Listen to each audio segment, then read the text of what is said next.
অনুষ্ঠানের বার্ষিক সাধারণ সভা প্রিয় ভাই সভাপতি বাংলাদেশ পুস্তক প্রকাশক বিক্রেতা সমিতির রাজধানী শাখার ভারপ্রাপ্ত সভাপতি নাসিরউদ্দিন হাওলাদার ভাই, উপস্থিত আমাদের আজকের অনুষ্ঠানের মধ্যমণি প্রধান অতিথি বাংলাদেশের প্রথিতযশা দার্শনিক, সমাজচিন্তক, জাতীয় বিশ্ববিদ্যালয়ের সিন্ডিকেট সদস্য এবং বাংলা একাডেমির সম্মানিত চেয়ারম্যান প্রফেসর আবুল কাসিম ফজলুল হক স্যার, উপস্থিত আমাদের বাপুসের কেন্দ্রীয় কমিটির সিনিয়র সহসভাপতি মাহমুদুল হাসান ভাই, উপস্থিত সহসভাপতি গোলাম এলাই জায়েদ ভাই, মোহাম্মদ আলমগীর ভাই সহ কেন্দ্রীয় কমিটির কার্যনির্বাহী কমিটির পরিচালকবৃন্দ, রাজধানী শাখার এবং থানা শাখার নেতৃবৃন্দ এবং আমার সামনে উপবিষ্ট আজকের প্রোগ্রামের সবচেয়ে প্রধান আকর্ষণ যারা মূলত আপনারা, যাদের জন্য আজকের এই আয়োজন, সে আমাদের সম্মানিত সদস্যবৃন্দ, সমিতির সদস্যবৃন্দ, আসসালামু আলাইকুম ওয়া রাহমাতুল্লাহ। আপনারা এতক্ষণ আমাদের বার্ষিক সাধারণ সভার নিয়ম অনুযায়ী এখানে কার্যক্রম প্রতিবেদন এবং হিসাব প্রতিবেদন প্রকাশিত হয়েছে, এগুলোর উপর আরো পুঙ্খানুপুঙ্খ আলোচনা হবে, অনেকেই কথা বলবেন, আপনাদের পক্ষ থেকে হয়তো কথা শোনার সুযোগ হবে। আমরা রাজধানী শাখার যতটুকু, আমি বাপুসে বিশেষ করে আপনারা জানেন যে বাপুসে আমি নতুন পরিচালক হিসেবে নির্বাচিত হয়েছি, সেই হিসেবে পরিচালক হিসেবে আমার অভিজ্ঞতা খুব কম, বাট বাপুসের সদস্য হিসেবে বিগত কয়েক বছর যাবৎ প্রতিষ্ঠানটিকে, রাজধানী শাখা এবং কেন্দ্রীয় শাখাকে যতটুকু অবজার্ভ করেছি, সেই পর্যবেক্ষণের আলোকে আমি মনে করলাম যে এই বাপুসে শুধুমাত্র এটা যে এটার দুটো দিক আছে, একটা হলো ব্যবসায়িক দিক এবং আরেকটা হলো জ্ঞান ভিত্তিক সমাজ গঠনের একটা দিক। তো এই দুটো দিকের একটা সমন্বয় এখানে সুযোগ আছে এবং এই চিন্তা থেকে মূলত এখানে বাপুসে আমি সম্পৃক্ত হওয়ার চিন্তা করেছি। আমার দুটো প্রতিষ্ঠান আছে, একটা হলো একাডেমিয়া পাবলিশিং হাউস লিমিটেড আর একটা হলো বিআইআইটি পাবলিকেশনস। এই দুটো প্রতিষ্ঠানের সদস্য হিসেবে মূলত রাজধানী শাখার আমি একজন সদস্য এবং রাজধানী শাখার সদস্য হিসেবে পরবর্তীতে এইগুলো অবজারভেশন বিভিন্ন মিটিং এ আসার সুযোগ হয়েছে এবং মিটিংগুলি থেকে কিছু লার্নিংস আমার আছে এবং আমার মনে করলাম যে এখানে কিছু ভূমিকা রাখার সুযোগ আছে। সেই জন্যই আমরা এখানে গত যে ইলেকশন হলো, সেই ইলেকশনে আমাদের রেজাউল করিম বাদশা ভাইয়ের নেতৃত্বে আমাদের যে প্যানেল, সেই প্যানেলে আমিও অংশগ্রহণের সুযোগ পাই এবং সেই প্যানেল থেকে আপনাদের ভোটে নির্বাচিত হয়েছে। সেই হিসেবে আমাদের কিছু নির্বাচনী প্রতিশ্রুতি ওয়াদা ছিল এবং সেই বিষয়গুলো আমাদের মাথায় রাখতে হবে। তা আমি মনে করি আজকে এখানে আমাদের কেন্দ্রীয় কমিটির সভাপতি মূলত আসার কথা ছিল, কিন্তু হয়তো ওনারা বলবেন উনি আসতে পারে নাই, কিন্তু আমাদের কেন্দ্রীয় সহসভাপতিবৃন্দ, পরিচালকবৃন্দ সহ ওনারা আছেন। তা আমি মনে করি যে এই রাজধানী শাখা বাংলাদেশের পুস্তক প্রকাশক ও বিক্রেতা সমিতি, এটা একটা কেন্দ্রবিন্দু, একটা নিউক্লিয়াস। কারণ ঢাকা ঠিক, রাজধানী ঠিক, সারা দেশ ঠিক। যদিও সারা দেশের প্রত্যেকটা জায়গায় বাপুস অনেক গুরুত্বপূর্ণ ভূমিকা পালন করেছেন। আমি সব জায়গায় যাওয়ার সুযোগ হয়নি, যে কয়টা জেলা আমি দেখেছি তারা কিন্তু অনন্য অসাধারণ কিছু কাজ তারা করেছে। আমি এই জন্য ঢাকার বাইরের যে জেলাগুলি আছে সেই জেলা শাখাগুলিকেও আমি ধন্যবাদ জানাবো এবং সেই মডেলগুলিকেও আমরা এখানে রাজধানী শাখায় কিছু কিছু ক্ষেত্রে তাদের কাছ থেকে আমাদের কিন্তু শিক্ষণীয় আছে, আমরা সেই লার্নিংসটা আমাদের রাজধানী শাখায় অ্যাডপ্ট করতে পারি। আবার রাজধানী শাখার কিছু বিষয় আছে যেগুলো আমরা জেলা বা অন্যান্য শাখায় আমরা অ্যাডপ্ট করতে পারি। এই বিষয়ে আমাদের মনে হয় কাজ করার যথেষ্ট স্কোপ আছে। প্রথমত আমি এখানে যেটা বলবো যে রাজধানী শাখা হিসেবে, রাজধানী হওয়ার কারণে বাপুসের স্বাভাবিকভাবে যেহেতু এটা পুস্তক প্রকাশক ও বিক্রেতা বলা হয়েছে, প্রথম হলো প্রকাশক অংশটুকু যেটা বলা আছে, প্রথম অংশ নামের মধ্যে বলছে, আর একটু বিক্রেতা। প্রকাশক অল অ্যাবাউট নলেজ, কারণ যারা প্রকাশ করে তারা কিন্তু একজন লেখকের চেয়ে বেশি মর্যাদা পান। কারণ একজন লেখক, আমি একজন বিশ্ববিদ্যালয়ের শিক্ষক হিসেবে বলতে পারি, আমিও কিন্তু আমার লেখা বিভিন্ন জায়গায় প্রকাশ করেছি আগে, দেশ এবং বাইরের বিভিন্ন প্রকাশনা সংস্থা থেকে। আমরা যে লেখাটা দেই বা এখন আমাদের কাছে প্রকাশক হিসেবে যে সংখ্যাটা আসে, এগুলো অত্যন্ত র ম্যাটেরিয়াল হিসেবে থাকে, এগুলো আসলে প্রকাশযোগ্য অনেক ক্ষেত্রেই থাকে না। কিন্তু এই র ম্যাটেরিয়ালসটাকে, এই জিনিসটাকে লেখক যে লেখাটা দেয়, এটাকে ওই প্রকাশ উপযোগী করতে পারাটা, এটা কিন্তু একটা বিরাট ব্যাপার। এটা কিন্তু একটা আর্ট, এটা একটা সায়েন্স, এটা অনেক বড় ব্যাপার। এই প্রকাশকরা কিন্তু এই একটা র ম্যাটেরিয়ালসকে যেভাবে প্রকাশ উপযোগী করে বা লেখককে বাজারে পরিচিত করানো, ওই লেখককে প্রকাশ যার বইটা হয় বইটাকে পরিচিত করানোর পেছনে প্রকাশ মানে লেখা যেই প্রোডাক্টটা তৈরি করে, এই প্রোডাক্ট তৈরির পেছনে কিন্তু প্রকাশকের একটা গুরুত্বপূর্ণ ভূমিকা আছে। এই গুরুত্বপূর্ণ ভূমিকাটার কারণে কিন্তু অন্যরা যারা আমাদের শিক্ষা সাথে যারা সংশ্লিষ্ট ছাত্র, শিক্ষক, গবেষক যারা বলেন, তারা যে প্রোডাক্টটা পাচ্ছে, তারা কিন্তু একটা তৈরি প্রোডাক্ট পাচ্ছে। এই তৈরি প্রোডাক্টটা কিভাবে হচ্ছে, প্রকাশকদের কি পরিমাণ সময় শ্রম মেধার পিছনে যাচ্ছে, এটা কিন্তু রিভিউয়ার, এডিটর, রাইটার সকলকে সমন্বয় করে যে জিনিসটা আসছে, এটা কিন্তু অনেক বড় ব্যাপার। তো সেই কারণে এটাকে তাদের উপযোগী করার পেছনে যে ভূমিকাটা আছে সেটা প্রকাশকরা করে থাকে। কাজে প্রকাশকরা হলো মূলত আসল কারিগর। এই যে জ্ঞান বিজ্ঞানের ক্ষেত্রে, জ্ঞান ভিত্তিক সমাজ গঠনের ক্ষেত্রে, শিক্ষা সমাজ গঠনের ক্ষেত্রে বা শিক্ষা সম্প্রসারণের মূল কারিগর কিন্তু আসলে প্রকাশকরা। তারা এটাকে ম্যাটেরিয়ালাইজ করে। এরা লিখতে পারে না, প্রকাশের যদি সুযোগ না থাকে। তাই প্রকাশের সুযোগ আছে বলে কিন্তু তারা লিখতে পারে। তাই লেখক তৈরি করা, লেখাকে মানসম্মত উপায় নেওয়ার জন্য প্রকাশকের বিরাট ভূমিকা। এই প্রকাশকদের এই সমিতি, এর মানে এটা একটা অনেক ইমেজ, এটা একটা বড় একটা ব্যাপার। কিন্তু যে কোনো সমাজে, জ্ঞানভিত্তিক সমাজের জন্য এটা অনেক গুরুত্বপূর্ণ। অপরদিকে আবার আমাদের যারা বিক্রেতারা আছে, লেখা হচ্ছে, বই হচ্ছে, কিন্তু এটাকে সার্কুলেট করা, বাজারজাত করা, এটাকে মানুষের কাছে পৌঁছে দেওয়া, এটার জন্য যে সমন্বয়টা, এটা কিন্তু আপনাদের বিক্রেতা ভাইরা করে যাচ্ছে। তো সেই হিসেবে বিক্রেতাদের মানে তারা বলবো তারা হলো অ্যাম্বাসেডর, আপনার মতো অ্যাম্বাসেডর। প্রকাশকরা যেমন এটা প্রোডাকশন করছে, আপনারা কিন্তু অ্যাম্বাসেডর হিসেবে ভূমিকা পালন করতেছেন। সেই হিসেবে এই যে দুটো দিক, এই দুটো দিক কিন্তু আমাদের একটা সমন্বয়ের ব্যাপার আছে। আবার এই দুটো দিকের সাথে আরেকটা গুরুত্বপূর্ণ আমাদের পলিসি, দেশের যে মানে পলিসি, দেশের সরকার, এই দুটো দিক একটা গুরুত্বপূর্ণ জায়গা। এই দুটো দিককে কেন্দ্র করে আমাদের যত শিক্ষা প্রতিষ্ঠান এখানে হচ্ছে, সেটা স্কুল থেকে শুরু করে, প্রি প্রাইমারি স্কুল থেকে শুরু করে, ইভেন নন ফর্মাল উপানুষ্ঠানিক শিক্ষা থেকে শুরু করে, প্রাথমিক শিক্ষা, মাধ্যমিক, উচ্চ মাধ্যমিক, কলেজ, বিশ্ববিদ্যালয়, সকল লেভেলে, মাদ্রাসা, সকল লেভেলে এই দুটো জায়গার কিন্তু বিরাট ভূমিকা। এই বিরাট ভূমিকা যে লেভেলে তারা পালন করতেছে, সে অনুযায়ী এই প্রকাশক সমিতির বিখ্যাত বাবুসের কিন্তু সেই ইমেজটা এখন প্রতিষ্ঠিত হয় নাই। এটা কিন্তু আমাদের মাথায় রাখা দরকার। এটা একটা যে অধিকারটা, যে প্রাপ্যটা ছিল, সে প্রাপ্যটা কিন্তু সেই সমিতির এই ইমেজটা যেটা হওয়া দরকার ছিল, সেটা কিন্তু হয় নাই। বাংলাদেশ আজকে দেখেন, আমি দেখতে পাচ্ছি এই যে শিক্ষকরা বেতন বৃদ্ধির জন্য রাস্তা আন্দোলন করতেছে, বিভিন্ন জায়গায় বিভিন্ন দাবি দেওয়া, এগুলি শেষ নাই।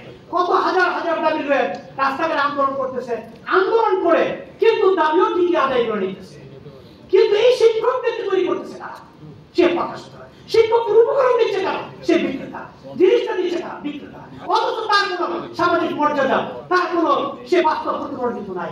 এই জিনিসটা কিন্তু সেভাবে আমাদেরকে তুলে ধরা যেভাবে দরকার ছিল, সেভাবে তুলে ধরা হচ্ছে না। আমরা শিক্ষকদের পাশে যাচ্ছি, অমুকদের পাশে আমি ইগনোর করছি না তাদেরকে। অবশ্যই তাদের অধিকার সেটা রয়েছে, কিন্তু তাদের যেমন অধিকার রয়েছে, আপনার প্রকাশক হিসেবে আমাদের অধিকার রয়েছে, আপনার বিক্রেতা হিসেবে আমাদের অধিকার রয়েছে।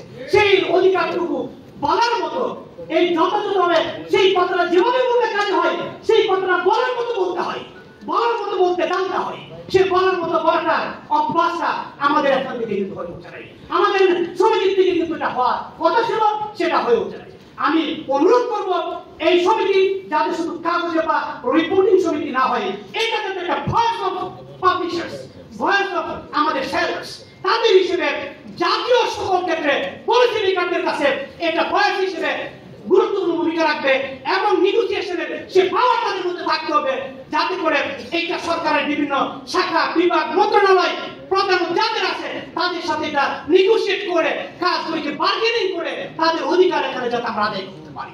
এবং সেটা সেই সুমত থাকতে হবে এবং সেটার সে সুযোগ এই সমিতির আছে, কারণ এটাই একমাত্র সমিতি বাংলাদেশের সকল পুস্তক প্রকাশক এবং বিক্রেতাদের। কিন্তু সেই খণ্ড, সে বয়স আমাদের রাজপথে যেমন নাই, আমাদের কোনো টকশোতে নাই, ডিসকাশন নাই, কোনো ডায়ালগে নাই, কোনো পলিসিতে নাই। কাজে এইটা আজকে রাজধানী শাখার এখানে আমি মনে করি রাজধানী শাখা এক্ষেত্রে গুরুত্বপূর্ণ ভূমিকা রাখতে পারে এবং আমাদের কেন্দ্র নেতৃবৃন্দ এখানে আছেন। আমি অনুরোধ করবো যাতে এই বিষয়টা মাথায় দিই। আপনাদের ছোট ছোট ব্যবসা, ছোট ছোট ওই যে প্রকাশনা, এগুলির মাধ্যমে ব্যবসা করে প্রতিষ্ঠান কিন্তু বা আপনাদের জীবন জীবিকা, আমাদের সকলের জীবন জীবিকা এগুলি দ্বারা কিন্তু করে ওঠা সম্ভব নয়। এটার জন্য নেগোসিয়েশন লাগবে। এখান থেকে সরকারের যে বরাদ্দ আছে সেই বরাদ্দ থেকে এখানে আমাদের অ্যালোকেশন আনাইতে হবে এবং সরকারের কোন মন্ত্রণালয়, কোন শাখা, কোন বিভাগ কি কাজ করে, অধিকাংশ ক্ষেত্রে সংস্কৃতি মন্ত্রণালয়, শিক্ষা মন্ত্রণালয়, বিজ্ঞান প্রযুক্তি মন্ত্রণালয় সহ, পরিকল্পনা মন্ত্রণালয় সহ বিভিন্ন বিভাগে এরকম অন্তত 50টা বিভাগ আছে যে বিভাগে আপনার আমার রাইটস আছে, অধিকার আছে। শুধু সেটা আঙুল ধরে তাকে বুঝাই দিতে হবে এখানে এই রাইটসটা আমাদের, এই রাইটস আমাকে দিতে হবে। সেই কাজটুকু কিন্তু আদায় করে আনতে হবে। সেই কাজটুকু করার জন্য আমি মনে করি আমাদের মূল কাজ হওয়া উচিত এটাতে। শুধু বাইরে বাইরে যে পরিশ্রম করতেছেন সেটা তো করবেই, কিন্তু নেতৃত্বের কাজটা কি? নেতৃত্বের কাজ হলো ওই জায়গাটা নক করা, ওই জায়গায় নেগোশিয়েট করা, ওই জায়গায় দরবার করা, ওই জায়গায় আলোচনা করে এই অধিকারটুকু যাতে আমাদের সদস্যদের মাধ্যমে আমরা ফিরিয়ে দিতে পারি, এটা হবে নেতৃত্বের প্রধান দায়িত্ব আমি মনে করি, এবং আমিও এটা পাঠ হবো। আমি অবশ্যই আমি সমিতিতে আসছি মূলত এই অধিকারটুকু আদায়ের প্রতিজ্ঞা নেয়, প্রতিশ্রুতি নেয়, যেটা আমরা নির্বাচনের ওয়াদাতে আমরা বলছি। কিন্তু আমি একা পক্ষে এটা অবশ্যই সম্ভব না। বিশেষ করে আমাদের কেন্দ্রীয় সভাপতি, সহসভাপতিবৃন্দ যারা আছেন তাদের অবশ্যই এখানে গুরুত্বপূর্ণ ভূমিকা রাখতে হবে, এটাকে প্রায়োরিটাইজ করতে হবে, এটার পিছনে আপনার সবচেয়ে বেশি সময় দিতে হবে। এবং এই যাওয়ার জন্য আমি মনে করি এখন যে ইন্টারিম গভর্নমেন্ট আছে এই টাইমটা হলো সবচেয়ে ভালো টাইম। এই টাইমটার মাধ্যমে, কারণ এই টাইমে যারা আছে তারা মানে জ্ঞান ভিত্তিক, তারা কিন্তু প্রফেসর, ডক্টর, তারা হলো জ্ঞান জগতের সাথে সবচেয়ে বেশি পরিচিত। এরকম ইন্টারিম গভর্নমেন্ট বা এই গভর্নমেন্টের সাথে যতগুলি প্রফেসর, ডক্টর আছে বা জ্ঞানের জগতের সাথে যারা যুক্ত, এরকম সরকার আমরা অতীতে কখনো দেখি নাই। কাজে আমি মনে করি এই টাইমটা যদি ভালোভাবে কাজে লাগানো যাইতো তাহলে এটা অনেক কিছু হয়ে যেতে পারতো। আমরা কিন্তু অলরেডি 1.5 বছর পার করে বলছি, আর হাতে মাত্র 2-3 মাস আছে। আমি জানি না এটা দ্বারা কি করা সম্ভব, কিন্তু এরপর আমি বলবো এই সময়টাও লাগান, পরের যারা সরকার আছে তাদের পিছনে এই সময়টা ফোকাস দেয়। আমাদের প্রকাশকদের বিরাট রাইট আছে, অনেক অধিকার আছে, অনেক সুযোগ আছে, এখানে গভর্নমেন্ট ভর্তুকি দিতে হবে। কারণ এটা মানে শুধুমাত্র গভর্নমেন্টের পলিসি না, এটা ইউএসডিজি আরে সাস্টেইনেবল ডেভেলপমেন্ট গোল, এসডিজি গোলের সাথে সম্পৃক্ত। এসডিজি অনেক কোটি গোল, অন্তত 5 থেকে 7টা গোল অর্জন করা সম্ভব এই আমাদের প্রকাশক এবং বিক্রেতার মধ্য দিয়ে। এই জিনিসটা যদি আমরা গভর্নমেন্টকে বুঝাতে পারি তাহলে এসডিজির ফান্ড আপনারা পাইতে পারেন, শুধু লোকাল গভর্নমেন্টের ফান্ড নয় ভাই। এইটাকে এইভাবে আপনি যদি আনতে পারেন তাহলে আমাদের সমিতির যে মানে ইমেজ এবং আপনাদের যে ইমেজ, এই ইমেজটা বিল্ড হবে। আদারওয়াইজ এটাকে মনে করবে একটা দোকানদারি, আপনার পরিচয় এরকম হীনমন্যতার মধ্যে থাকতে হবে। আপনাকে আমরা হীনমন্যতার মধ্যে থাকি, আমরা অধিকার আদায়ের জন্য আমি বলছি যদি রাজধানী শাখা, সারা বাংলাদেশের কথা পরে বললাম, কিন্তু রাজধানী শাখা যদি কোনো কর্মসূচি নেই, সেটা রাজপথে হোক, সচিবালয় হোক, প্রধান উপদেষ্টা বরাবর হোক, আমি আপনাদের পাশে থাকবো এবং নেতৃত্ব দিব, যা করার তা করবো। আমি আপনাদের কেন্দ্র নেতৃবৃন্দকে বলতেছি এই ব্যাপারে শক্তিশালী ভূমিকা নেওয়ার জন্য, এবং রাজপথের বয়স, ডায়ালগের বয়স, মিডিয়াতে বয়স, এটা তুলতেই হবে। কারণ এগুলি ছাড়া এই অধিকার আদায় করা সম্ভব না। আমরা আমাদের অধিকারটাই জানি না, আসলে এই অধিকারটা জানতে হবে এবং এটা আদায়ের জন্য ভূমিকা রাখতে হবে। এটা আমার প্রথম অনুরোধ হলো আপনাদের সবার প্রতি। আপনাদেরও থাকতে হবে, চোখ কান খোলা রাখতে হবে, নেতৃবৃন্দকে প্রেসার দিতে হবে, নেতৃবৃন্দকে এগুলি আগে আসতে হবে। আমি অবশ্যই পরিচালক হিসেবে আমার একটা দায় আছে, এই দায়বদ্ধতার জায়গা থেকে আমি বললাম এবং আমি এটা করার জন্য সচেষ্ট থাকবো। এর পরবর্তীতে আমি বলবো রাজধানী শাখা যেটা হইতে পারে, এই যে ঢাকার যে কয়েকটা জায়গা আছে, আমরা মনে করেন বাংলা একাডেমি বইমেলায় সময় দিই। আমি বইমেলা এবারে বইমেলা কিছু অপ্রিয় কিছু কথা বলার দরকার ছিল না, আমি বলতে চাই না। আবার এইবারে বইমেলার কথা বাদিয়ে দিলাম, এই বাংলা একাডেমির বইমেলাটা কি, বাংলা একাডেমির মোহতারাম সভাপতি আছে এখানে, নিজ মহোদয়ের সাথে আমাদের বন্ধু মানুষের সাথে আমাদের কথা হয়েছে, মিটিং হয়েছে। আমরা এখনো আমাদের কিন্তু অনেক অধিকার রাইটস আছে, জাতীয় গ্রন্থকেন্দ্রে আছে, বিভিন্ন জায়গায় আছে, এইগুলির দিকেও এই মেলার যে অধিকারটা মাশাআল্লাহ কিছু সমিতি কিছু কাজ করেছে। আমি দেখেছি যে কিছু বিভাগে কিছু জায়গায় মেলার অ্যারেঞ্জমেন্ট করেছেন, কিছু কিছু শিক্ষা প্রতিষ্ঠান উদ্যোগ নিয়েছেন, সমিতি অবশ্যই কিছু ভালো উদ্যোগ নিয়েছে, কিন্তু এটা যথেষ্ট নয়। বিশেষ করে ঢাকায় এবং বিভাগে এবং জেলা লেভেলে এই সমিতির মেলাগুলিকে সরকারি অর্থায়নই করতে পারে। ইভেন বাংলা একাডেমির মেলা, আমরা গত মিটিং আমরা বলছি যাতে বাংলা একাডেমির কর্তৃপক্ষের সাথে মিটিং ছিল, সংস্কৃতি সচিব ছিল, যে এখানে সরকার সাবসিডি দিবে, দিতে তাকে হবে। কি কথা বুঝতে পারতেছেন? আমরা এত টাকা স্টল দিয়া আমরা কেন ভাড়া নিব? এই স্টল এত টাকা না, স্টলের দাম কমাইতে হবে। তখন এরা বলছে, সচিব সাহেব বলছে এটা বাজেটে নাই। আমি বলছি বাজেট দরকার করেন, বাজেট তৈরি করার সময় ঢুকান, এবার পারেন না নেক্সট টাইমে ঢুকান। বাজেটে কম্পোনেন্ট হয়, কয় কম্পোনেন্ট কভার করে না, টাকা ফেরত দেয়। বাংলাদেশ নিজে আমাকে বলছে টাকা ফেরত দেয়, তাই আমি টাকা ফেরত দেন করে আপনাদের এটা কভার করে না। কভার করে না কেন? যে কম্পোনেন্ট আছে, খাত আছে, টাকা ঢুকান। তাই কাজে যারা খাত তৈরি করে, যে সচিবরা তার সাথে সিটিং দিলিটা হয়ে যায়, এটা কোনো বিষয় না। এটা তারা দিবে না, মানে দিতে তারা বাধ্য, এটা আমাদের রাইটস। কাজে এখানে আপনাদের যাতে করে সমিতির এই যে মেলার স্টলগুলি আরো বেশিরভাগ পাওয়া যেতে পারে এবং এই স্টলগুলিকে আরো স্বল্প মূল্যে যাতে পাওয়া যেতে পারে, এই ব্যাপারে কার্যকর ভূমিকা রাখার সুযোগ এখনো আছে, কারণ এই মেলাটা এখনো হয়নি, এটা করাতে হবে। এরপর আমি বলবো ঢাকাতে আরো যে কাজটা করার দরকার, শুধুমাত্র এই বাংলা একাডেমির বই মেলা না। আপনি মনে করেন ইসলামী ফাউন্ডেশনের মেলা হয়, এই ফাউন্ডেশনের মেলা কি আপনারা পার্টনার? তো আপনারা কেন ওইখানে অংশগ্রহণ কেন হয় না? ভালোভাবে হয় না কেন? ওইখানেও থাকতে হবে, ওইখানে ভালোভাবে থাকতে হবে, আওয়াজে থাকতে হবে, যাতে সমিতির একটা বড় জিনিস থাকে, এটা করাতে হবে। যদি এটার জন্য আমাদের কেন্দ্রীয় সভাপতি সহ এই যে ভাই সহ বাদশা ভাই সহ আমরা ডিজির সাথে মিটিং করছি, দরকার ধর্মমত সারা যা যা করার দরকার করা হবে। এখানেও কিন্তু আমাদের অধিকার আছে, আর বড় বৃহত্তর পরিসরে মেলা করে সকল অংশগ্রহণ করাইতে হবে। এই দুইটা তো গেলই। এর বাইরে আমি বলবো রাজধানী শাখাটাকে ভাগ করে, মনে করেন ঢাকাটাকে আপনি কয়েকটা অঞ্চলে ভাগ করেন।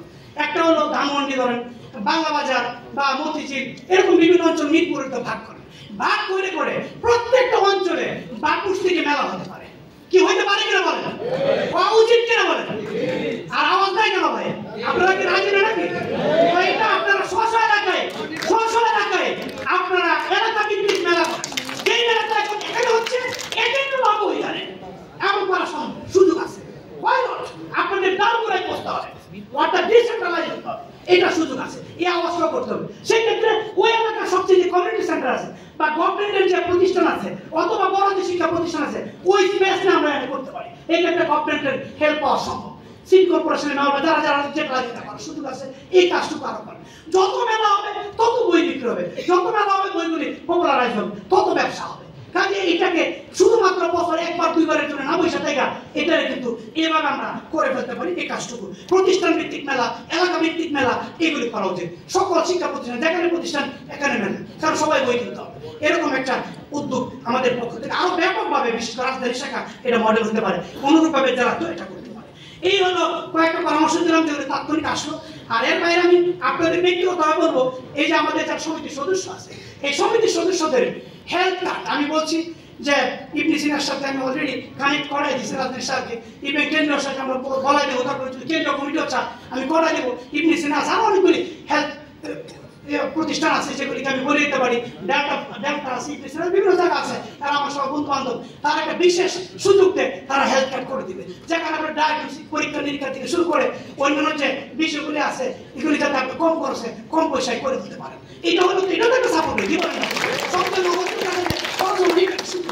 এগুলি করা যেতে পারে।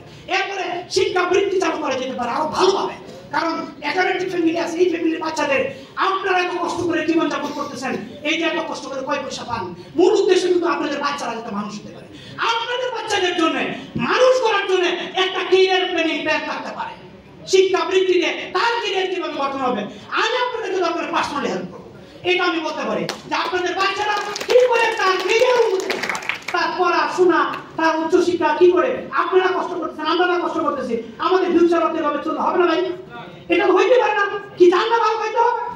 এখানে যারা আজকে বাংলা একাডেমির চেয়ারম্যান যারা আছে, আপনার মনে রাখতে হবে আপনার বাচ্চা যদি বাংলা একাডেমির চেয়ারম্যান হতে পারে, আপনার বাচ্চা যাতে ডক্টর ইউনুস হতে পারে, কি হওয়া যাবে? তা সম্ভব না, অবশ্যই সম্ভব। এই স্বপ্ন আপনাকে দেখতে হবে। এই স্বপ্নটা দেখার জন্য এখান থেকে এই ক্যারিয়ারটা নিয়ে কি করে করা যায়, এগুলি সমিতির এজেন্ডা হওয়া উচিত।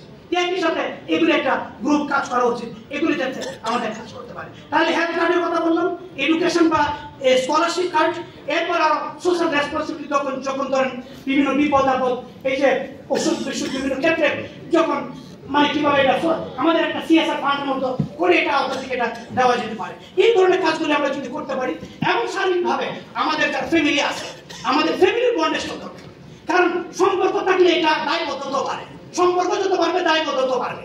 এই জন্য আমরা কিন্তু মাঝে মাঝে ফ্যামিলি গেট টুগেদার করতে পারি। শুধু আমরা পুরুষরা এখানে আছি, মহিলারা কি করছে ভাই? আমাদের সমিতির মহিলা সদস্য কই? আমরা কেন মেয়েদেরকে বিস্তার বাধা রাখছি? মেয়েদেরকে বিস্তার বাধা হবে না, মেয়েদেরকে আগে আনতে হবে। তারা অনেক গুরুত্বপূর্ণ ভূমিকা রাখতে পারে। কাজে হয় ওয়াইফ হিসেবে হোক অথবা সদস্য হিসেবে হোক, যেমন হোক মেয়েদেরকে আগে আনতে হবে, বাচ্চাদেরকে ডিপেন্ড করতে হবে যাতে আমাদের ফ্যামিলির বন্ডেজটা বাড়তে পারে। এই বন্ডেজটা যদি বাড়ে তাহলে আমাদের দায়বদ্ধতা হবে, একজন আরেকজনের প্রতি কর্তব্য, একজন আরেকজনের প্রতি অধিকার বাড়বে। একজনের এই সুযোগ আছে, আরেকজনের এই সুযোগ আছে, এটা হতে হবে। যেমন ধরেন আমাদের কেন্দ্রীয় কমিটিতে আমি জানি, আমি বাইরের কথা বলছিলাম, কেন্দ্রীয় কমিটি আমাদের যারা সভাপতি, সহসভাপতি, সব পরিচালক আছে, প্রত্যেকেই তার স্ব অবস্থানে খুব গুরুত্বপূর্ণ জায়গা আছে। এই যে গুরুত্বপূর্ণ জায়গা আছেন, আমাদের মধ্যে কিন্তু সমন্বয়ের একটা গ্যাপ আছে। আমরা যদি আমাদের মধ্যে তার এই সাইডটা ভালো আছে, তার এই সাইডটা নেটওয়ার্কটা ভালো আছে, তার এই নেটওয়ার্কটা আছে, আমরা যদি পরস্পরের মধ্যে এই নেটওয়ার্কটা বাড়ায় করতে পারি, তাহলে দেখা যাবে এই বেনিফিটটা আমাদের সদস্য বাড়া এবং সমিতি নিতে পারে। এই কাজটুকু আমরা এখানে করতে পারি। সবশেষে আপনাদের সবাইকেই আরেকটা কথা বলতে চাই যে রাজধানী শাখা আপনি চিন্তা করতে পারেন, এটা অপ্রিয় হলে আমি বলবো, যেটা হলো রাজধানী শাখা মানে অফিসটা, একটা অফিস রাজধানীতে কেন্দ্রে থাকা উচিত। এটা জু পয়েন্টে বা পল্টনে এরকম কোনো একটা জায়গায় করা যায় কিনা, এটা রাজধানী শাখা ভাবতে পারেন, যাতে করে কাজগুলিকে আরো মানে আমরা ইফেক্টিভলি আগায় নিতে পারি। এরপরে নবায়ন ফি সহ কমন বা অন্যান্য যে যতগুলি আছে আমাদের কেন্দ্র নেতৃত্ব আশা করি এই বিষয়গুলি নজর দিবেন, আমাদেরকে সহযোগিতা করবেন এবং রাজধানী শাখাও তার অধিকার আদায়ের ব্যাপারে আরো সোচ্চার ভূমিকা রাখবেন এবং এই কার্যক্রমগুলিকে এগিয়ে নিয়ে যাবেন। আপনাদের সবার প্রতি এই আহ্বান জানিয়ে এবং আমি যে পরিচালক এবং রাজধানী শাখার একজন সদস্য হিসেবে আমি এতটুকু বলতে পারি যে আপনাদের যে কোনো প্রয়োজনে যে কোনো ইস্যুতে ইনশাআল্লাহ আপনাদের পাশে থাকবো। আপনাদের সবাইকে আন্তরিকভাবে অভিনন্দন জানিয়ে এবং আজকে যারা অতিথিবৃন্দ আছে সবাইকে অভিনন্দন জানিয়ে, বিশেষ করে আমাদের আজকে যে প্রধান মেহমান যিনি আমাদের আবুল কাসেম ফজলুল হক স্যার, এত অসুস্থতা নিয়ে উনি এখানে এসেছেন, এই অসুস্থতার মাঝে উনি উপস্থিত হতে পেরেছেন, এই জন্য ওনাকে আমাদের পক্ষ থেকে সবাই মিলে একটু জোরে একটা হাত দিই। তাকে ধন্যবাদ জানাচ্ছি। আমি শুধু বলছি এখানে এই স্যার না, সরকারের যে কোনো কর্মকর্তার সাথে যে কোনো সময় যা যা করার দরকার ইনশাআল্লাহ আমরা করতে পারবো, কিন্তু এটা লেগে থাকতে হবে, আপনাদের আওয়াজ দিতে হবে, অধিকার আদায় করে নিতে হবে। শুধু আসলো মেহমান জন্য ছবি তুললাম, এটাই যাতে আমাদের শেষ না হয়, আমরা যাতে এটাকে মানে ভিশনটাকে আমরা যাতে অ্যাকশনে পরিণত করতে পারি, সেই বিষয়ে আমাদের সতর্ক থাকতে হবে। সবচেয়ে বড় কথা হলো আপনাদের একটা স্বপ্ন থাকতে হবে, অনেক বড় স্বপ্ন, যেটাকে আমি বলি ভিশন অফ এডুকেশন বা ভিশন অফ বাপুস।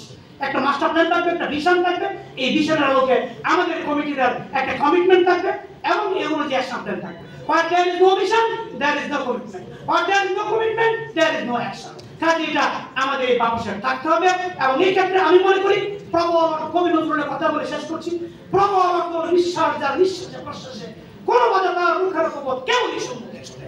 কাজে আমরা সেই প্রত্যয় নিয়ে সেই প্রত্যাশা নিয়ে সে আমরা এগিয়ে যাবো। এই আহ্বান জানিয়ে আজকে আমার বক্তব্য এখানে শেষ করছি। ধন্যবাদ।